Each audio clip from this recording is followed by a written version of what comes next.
All right, this is the next...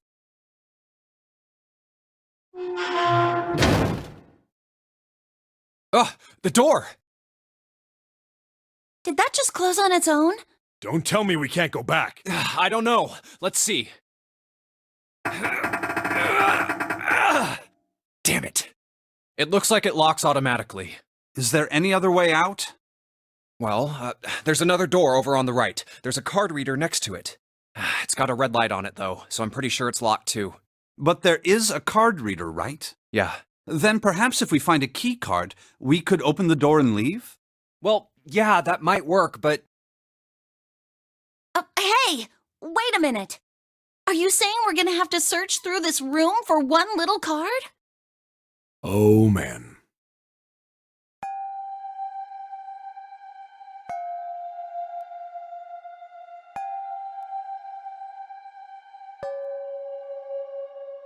Looks that way.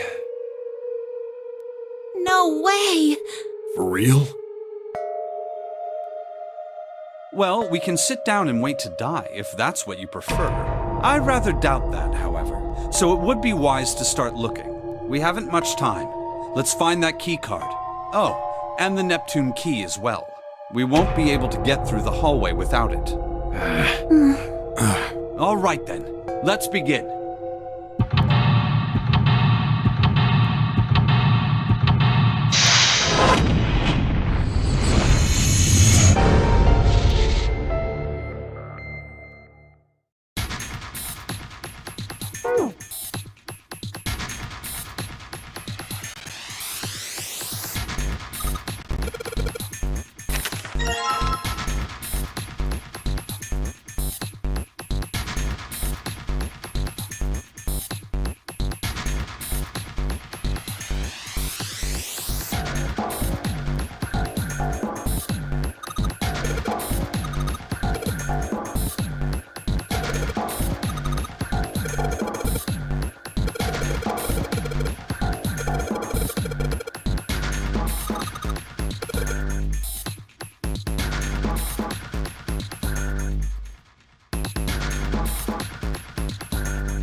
A picture.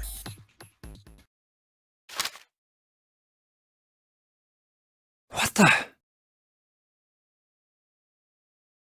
What the hell is this? This man with a mustache on the right. He's the same guy we found murdered in the captain's quarters. He had the zero bracelet on his left arm. And this second man, with the glasses and a doctor's coat. He's the ninth man, the one with bracelet number 9. He died after he went into door 5. But this guy, the one in the striped suit? Oh man, that's Ace. Yeah, I guess it is. No doubt about it.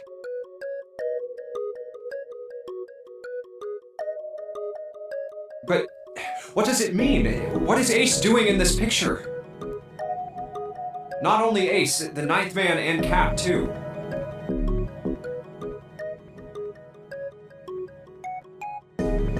And they look happy, like they knew each other well.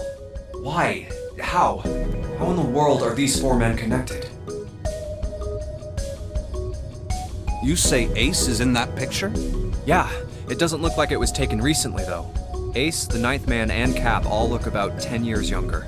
Ah, so the ninth man and the man you found murdered in the captain's quarters are also in the picture? Yeah. Is there anyone else? Or are there only 3 people in the picture? I'm afraid I can't see it. No, there's one more guy. He's got kinda long hair, he looks smart but a little cold. He's the only one I don't recognize. What's the date of the photograph? It doesn't have one. Did you look on the back? Back? Yes, the reverse. The other side. Huh.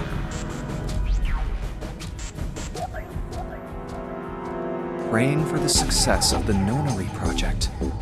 With Nijisaki, Kubota, and Musashidou. Huh.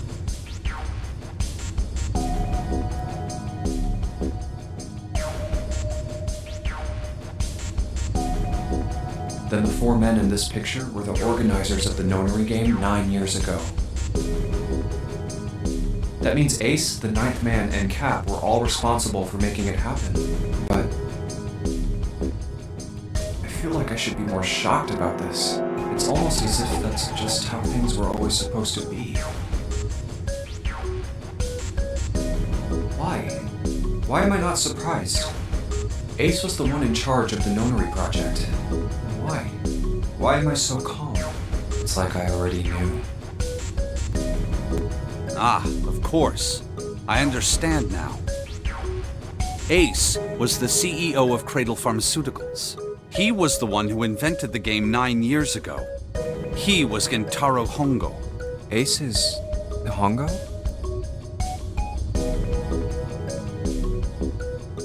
I had my suspicions from the beginning. Their voices were similar. Too similar to be a coincidence. I could never forget his voice. It was the voice of the devil. I couldn't be sure, though. After all, I had no way to check. I certainly couldn't ask him. Even if I had known, however, I would never have told you. Zero made it quite clear what would have happened if I did. Oh my gosh, I had no idea. Huh? I didn't know that Ace was Hongou. Oh, yes. I suppose you wouldn't have. 9 years ago, you were in Building Q in Nevada, but Hongou was in the Gigantic with us. I know. That's why I didn't know what Hongou looked like. But why? Why didn't you tell me? I mean, I'm your sister, right?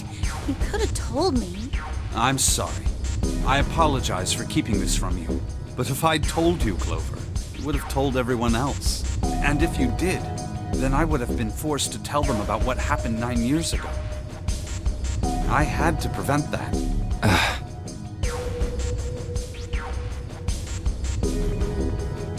Hey, Junpei. You think I could borrow that picture for a sec?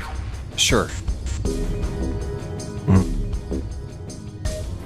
Hongou, Kubota, Nijisaki, Musashidou. Hongou, Kubota, Nijisaki, Musashidou. Hongou, Kubota, Nijisaki, Musashidou. Hey, Seven, do you... Shut it! Just be quiet. I'm this close to remembering. This close.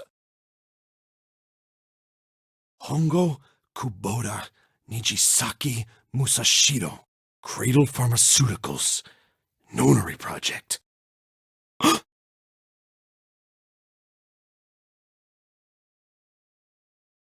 Shit.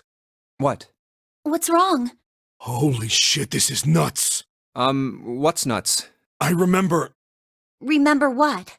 everything. Everything? Yeah, I remember all of it. My memory's back. I remember what happened before I got snatched. What?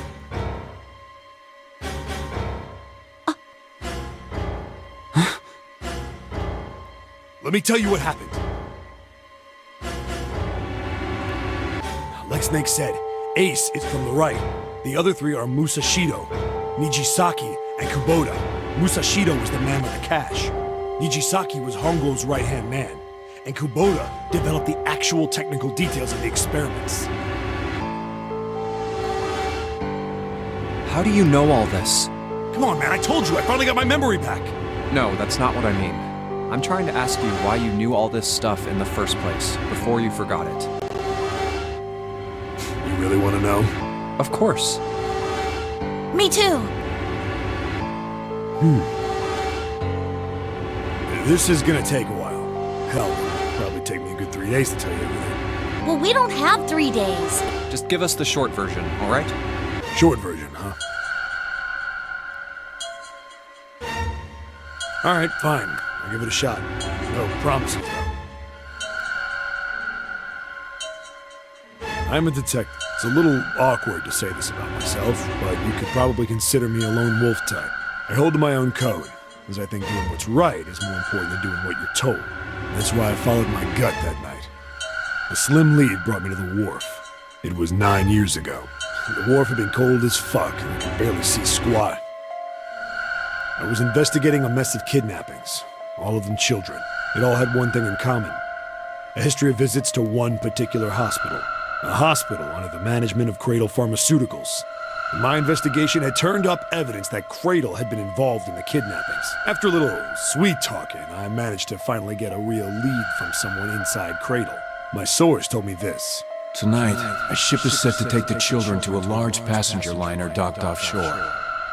So I headed to the wharf. In the shadows, I searched the harbor until I found the ship he was talking about. There was a bunch of movement there. Men in black suits, many of them were carrying large bags. The bags. There was something about the way they moved as they were carried, no doubt about it. There were human beings in those bags. I moved before I realized it. I came out of hiding, my gun already in my hand. Don't move. I felt metal touch the back of my head. Drop the gun. I could kill you right now. It'd be easy to get away with it, too. Just tie an anchor to your feet. No one would find you for a week. What you want? The fish here would love a meal. He kept digging the cold metal thing into my skull. There was nothing I could do. I did what he said and laid my gun on the ground. Then suddenly, there was a sharp pain in my neck. A drug? That was my last thought. My face hit cold concrete. I was out like a light after that.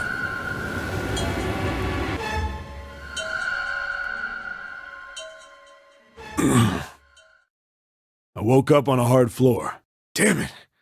Shit, my head hurts. I did a quick once-over of the room. Where am I? A small, shabby bed, a dirty sink, a toilet with no privacy. I'd seen it countless times as a cop. I'm in a cell, huh? Facing the toilet was a door set into the wall. I was still pretty woozy, but I made my way over to it. I pushed and pulled on it, but...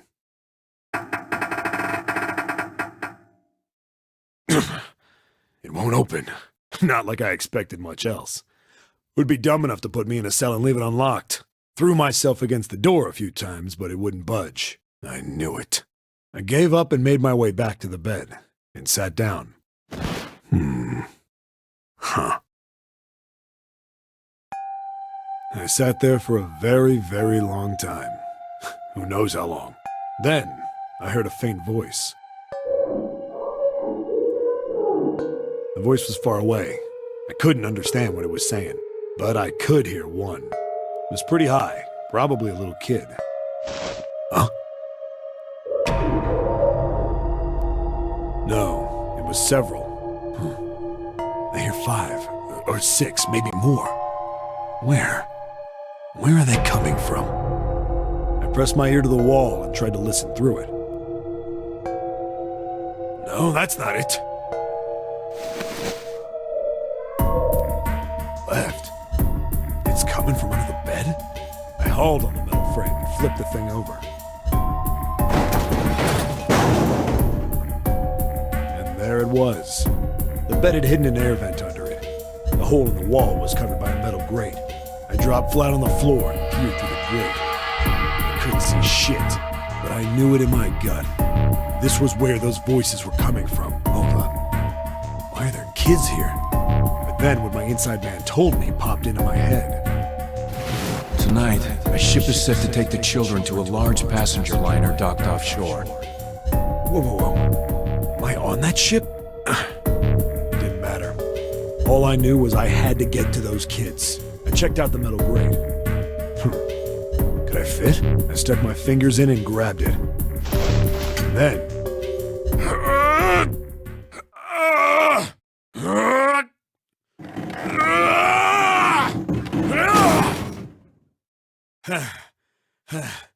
Yeah! How do you like that, you son of a bitch? I finally got the damn thing off. Sweat was dripping down my face, so I wiped it off and crawled inside. The first bit or so was tight. I had a wriggle on my belly. It'd wind up eventually, and there was space for me to crawl along on my hands and knees. I went from crawling like a worm in dirt to skittering like a bug.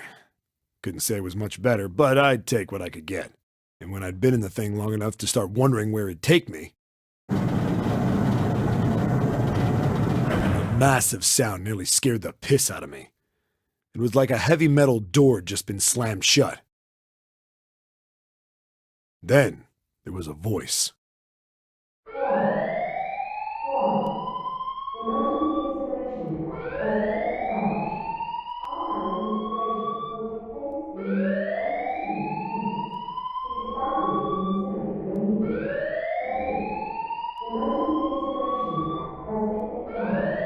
What? I wasn't sure what it meant, but anything with incinerator is bad news. Then, almost as if that was a cue, I heard a mess of young-sounding voices. A bunch of them were straight up screaming in terror, and all the sounds together made a howl that made the hair on my neck stand straight up. Damn it! What the hell is going on here? I scrambled through the duct as fast as I could. I made a giant racket, but I didn't care at that point. I soon found a metal door on the left side of the duct. The kids were screaming on the other side. I found it. I yanked the handle and threw the door open. I almost ripped the metal off its hinges. What the hell is this place? I couldn't believe what I saw. The room had a dome up top. There had to be about 9 walls, all the same size. Up in the ceiling was an upside-down funnel, almost like a chimney. I looked down. There they were, the kids I'd been searching for.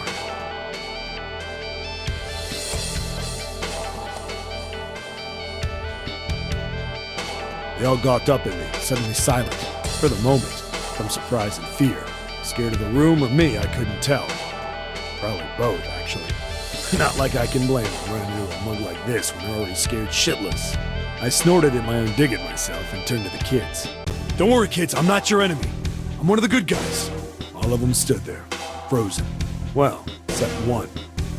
He was a boy, slightly older than the others, in a private school uniform. Who the hell are you? He stepped forward and glared at me suspiciously. I'm a detective. I'm here to rescue you. It looked like they relaxed some the second I got the words out. How are you gonna help us? Where's the exit? There isn't one.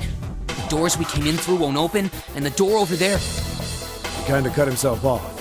I think he was considering something before he changed his mind. Anyway, there's no point. We can't all get out of here. If we don't get out of here, we're gonna be burned to death. Burned to death? Can't you hear it? That voice said the incinerator's gonna start up soon. So...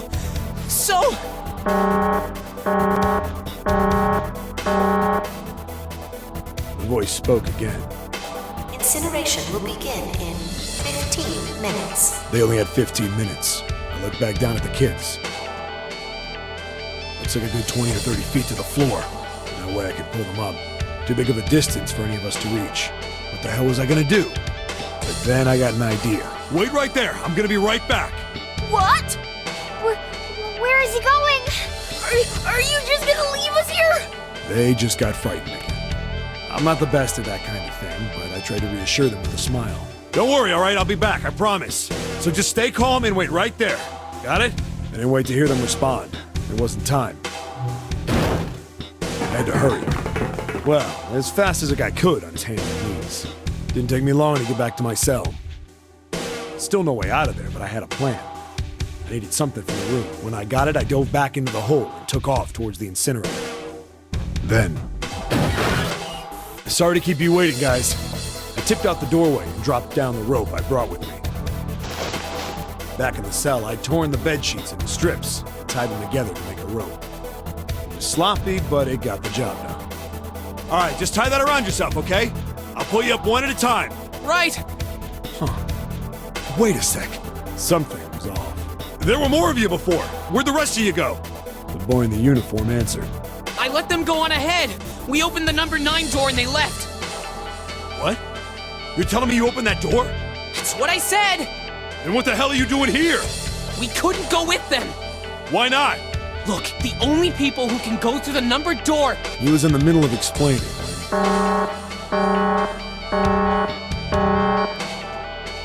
Incineration will begin in 5 minutes. The wall shook a bit from a voice bouncing around. Look, that can wait, all right? Just get us out of here! Right! I grabbed onto the rope. The first one I pulled on was a girl with a ponytail. Next was a girl with a red necktie. A boy in a jacket came after.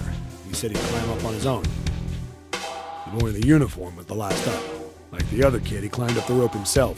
He looked pretty scrawny, but I guess he was stronger than he looked. He moved fast, but when it was almost to me, we heard some knocking. Everyone looked at the door. It had a thick, square window set into it. On the other side, an angry face was staring in.